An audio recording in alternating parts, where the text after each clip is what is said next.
My daughter's, negosyo. Ito ay brownies. Yan po binibenta niya. Cookies. Magkano na yung ganito na? 65 pesos na yung 5 piraso. Pero ito, bibigay niya sa Ayan po siya. Hi! Kaway-kaway! Ay, ito palang ibibigay. Wow! Ganda naman talaga. Wow! Ito naman ay gawa niya banana cake. So, sinong hindi mo tambok? Pag sure. Happy Sunday, everybody!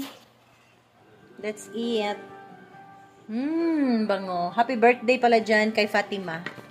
Ngayon ba yung birthday? Kailan ang birthday, ma'am? Sa 11.